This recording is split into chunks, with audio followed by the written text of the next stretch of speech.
নমস্কার বন্ধুরা, moms kitchen বেঙ্গলিতে আপনাদের অনেক অনেক স্বাগত জানাই। আজকের রেসিপি হলো আলুর কাঠি কাবাব। সন্ধ্যাবেলায় আমাদের মন চায় চটপটা মুখরোচক যে কোনো নাস্তা খেতে। আজকের এই নাস্তাটি যতটা দেখতে সুন্দর ততটাই কিন্তু খেতে সুস্বাদু, আর এটি বাচ্চা বড় সবারই কিন্তু খুব ভালো লাগবে। বাইরে থেকে মুচমুচে আর ভেতরের থেকে সফট, খেতে অত্যন্ত সুস্বাদু। তবে চলুন রেসিপিটা শুরু করি। বন্ধুরা, আমি এখানে নিয়ে নিয়েছি দুটো সেদ্ধ আলু। আলুগুলোকে আমি মাঝখান থেকে কেটে নিয়েছি ফালি করে। আলুগুলোর থেকে এখন আমি খোসাটাকে ছাড়িয়ে নিচ্ছি। আপনাদের কাছে আমি অনুরোধ করছি রেসিপিটাকে একদম স্কিপ না করে প্রথম থেকে শেষ পর্যন্ত দেখার জন্য। এখন সেদ্ধ করে নেওয়া আলুগুলোকে খোসা ছাড়িয়ে নেওয়ার পরে হাতের সাহায্যে আমি ভালোভাবে চটকে নেব।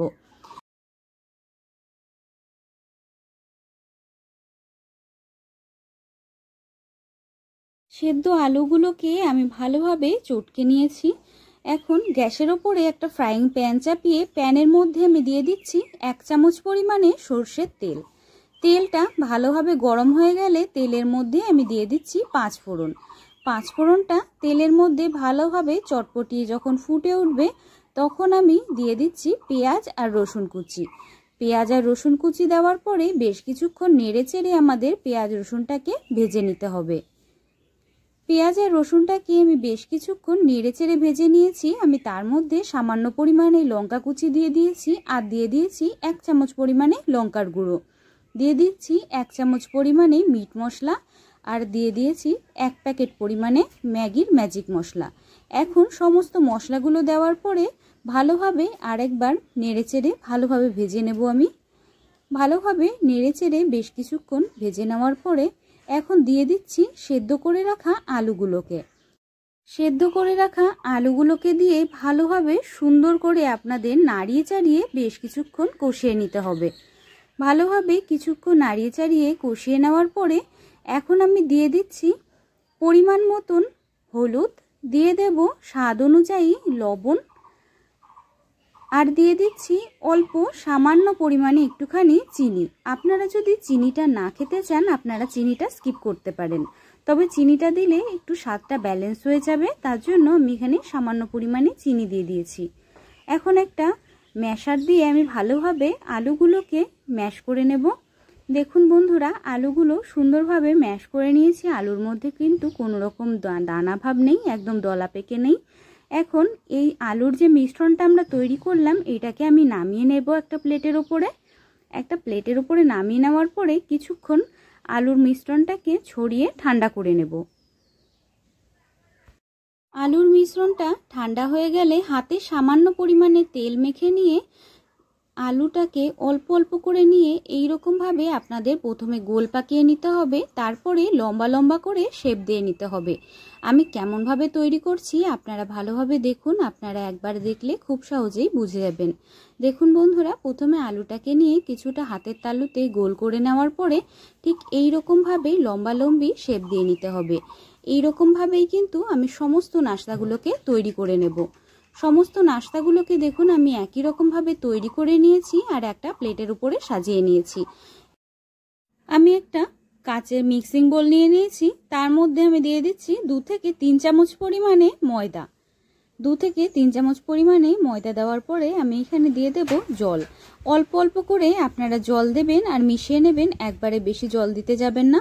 আমি এখানে 1 কাপ পরিমাণ জল দিয়ে দিচ্ছি।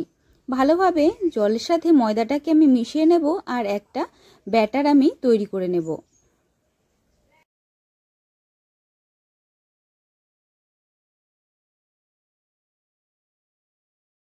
ময়দার ব্যাটারটাকে আমি তৈরি করে নিয়েছি। দেখুন ঠিক এইরকমভাবে আপনাদের তৈরি করে নিতে হবে। আর এইখানে আমি নিয়ে নিয়েছি ব্রেড ক্রাম্ব। আপনাদের কাছে ব্রেড ক্রাম্ব না থাকলে আপনারা টোস্টের গুঁড়োরও ব্যবহার করতে পারেন। এখন আলুর যেই নাস্তাগুলোকে আমি তৈরি করে নিয়েছি সেই নাস্তাগুলোকে প্রথমে আমাদের ময়দার ব্যাটারে ডুবিয়ে তারপরে ভালোভাবে চেপে চেপে ব্রেড ক্রাম্ব লাগিয়ে নিতে হবে।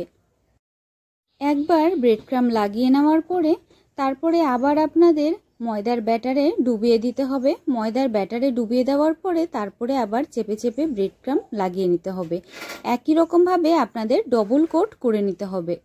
দেখুন বন্ধুরা, আমি একটাকে রেডি করে নিয়েছি। একই রকমভাবে কিন্তু আমি সকল নাস্তাগুলোকে তৈরি করে নেব। দেখুন, আমি সমস্ত নাস্তাগুলোকে একরকমভাবে তৈরি করে একটা প্লেটের উপরে সাজিয়ে নিয়েছি। এখন এই নাস্তাগুলোর মধ্যে আমি কাঠিগুলোকে ভরে দেব। আপনারা এই কাঠিগুলো যে কোনো দোকানে খুবই সহজে পেয়ে যাবেন। দেখুন বন্ধুরা, আমি এইখানে কাঠিগুলোকে এক এক করে প্রত্যেকটা নাস্তার মধ্যে গুজে দিচ্ছি। এই কাঠিগুলো হলো কাবাবের কাঠি, এগুলো আপনারা খুবই সহজে দোকানে পেয়ে যাবেন। আমি সমস্ত নাস্তাগুলোকে রেডি করে নেওয়ার পরে গ্যাসের ওপরে প্যান চাপিয়ে দিয়েছি। প্যানের মধ্যে দিয়ে দিচ্ছি আমি সাদা তেল। তেলটা মোটামুটি আমাদের ভালোভাবে একটু গরম হতে দিতে হবে। তেলটা হালকা গরম হয়ে গেলে লো ফ্লেমে দিয়ে আপনাদের নাস্তাগুলোকে ভালোভাবে এপিট ওপিট করে লাল লাল হওয়া পর্যন্ত ভেজে নিতে হবে। দেখুন বন্ধুরা, তেলটা কিন্তু অতিরিক্ত আমি গরম করিনি। তেলটা হালকা গরম হলেই কিন্তু আপনাদের নাস্তাগুলো তেলের মধ্যে ছেড়ে ভেজে নিতে হবে। আপনারা যদি তেলটাকে অতিরিক্ত গরম করে অথবা হাই ফ্লেমে দিয়ে এই নাস্তাগুলো তৈরি করেন, তাহলে বাইরে থেকে তাড়াতাড়ি রং চলে আসবে আর নাস্তাগুলো পুড়ে যাবে, আর ভেতর থেকে কিন্তু কাঁচাই থেকে যাবে। আমি নাস্তাগুলোকে একদম লো টু মিডিয়ামে রেখে ভালোভাবে এপিট ওপিট উল্টে সুন্দরভাবে লাল লাল করে দেখুন ভেজে নিয়েছি। এখন এই ভেজে নেওয়া নাস্তাগুলোকে আমি একটা প্লেটের ওপরে তুলে নিচ্ছি।